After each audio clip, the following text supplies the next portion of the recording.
Salut, c'est Clément. Dans cette vidéo, je voudrais vous parler d'une idée vraiment très profonde pour enrayer la dépression et pour aller au-delà de ça, pour changer des mauvaises habitudes. En fait, j'étais toujours en train de regarder cette vidéo de Jordan Peterson et de Ian McGilchrist où ils étaient en train de parler de la musique et de comment la musique reflétait la structure profonde du monde. Et en fait, il recitait une théorie je crois, du Moyen-Âge qui s'appelait la musique des sphères, où les gens pensaient que comme les sphères, donc les astres, les planètes, tournent, font toujours le même cercle, ils pensaient que ça créait une musique. Exemple, enfin, j'ai... Vous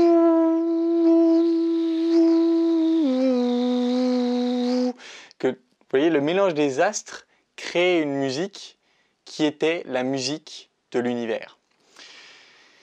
Et en fait, quand on réfléchit à la structure de toute chose, tout a un rythme. Si on prend notre battement du cœur, il y a un rythme.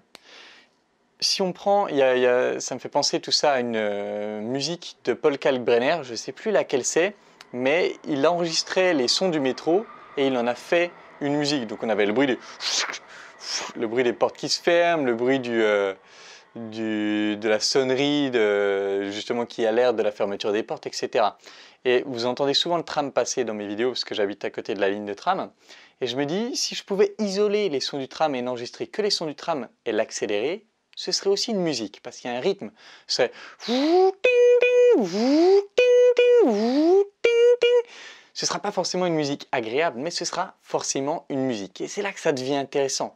C'est que si vous regardez votre vie, probablement que vous faites en grande partie toujours les mêmes gestes, en grande partie toujours les mêmes mouvements. Vous allez probablement à peu près toujours au même magasin faire vos courses, vous êtes toujours dans la même position pour travailler, vous allez souvent aux mêmes endroits pour sortir, etc. Vous faites à peu près toujours les mêmes gestes. Donc si on s'imagine que chaque geste est un son, votre vie est une musique.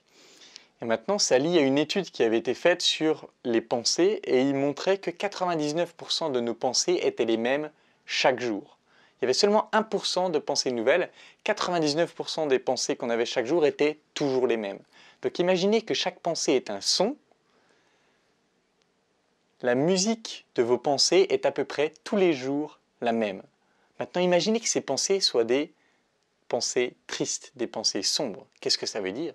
Ça veut dire que tous les jours, vous jouez une musique triste dans votre tête. Du coup, forcément, vous êtes déprimé. Du coup, pour sortir de la dépression, il s'agirait de faire des fausses notes dans votre partition. Il s'agirait d'introduire des fausses notes qui changent totalement soit le rythme, soit les sonorités de votre partition, pour que si vous aviez l'habitude de jouer une partition triste, que ça casse l'émotion de la tristesse, parce que c'est désordonné, ou encore mieux que ça introduise des micro-passages de joie.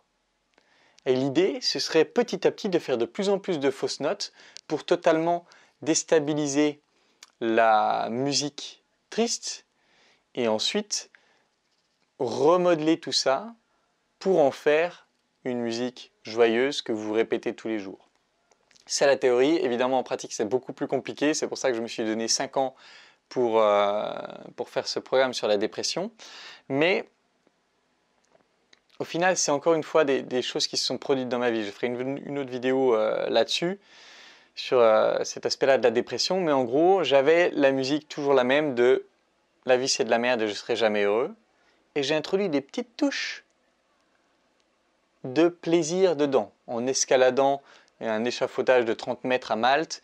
Puis on commençait à faire des petits trucs liés au voyage qui m'apportaient un petit plaisir, puis un petit plaisir, puis un petit plaisir, puis un petit plaisir. D'abord passer par l'hédonisme pour mettre des petites touches de plaisir jusqu'au jour où ça bascule un peu et je suis en position de mourir. Je me dis peut-être que j'ai pas trop envie de mourir finalement.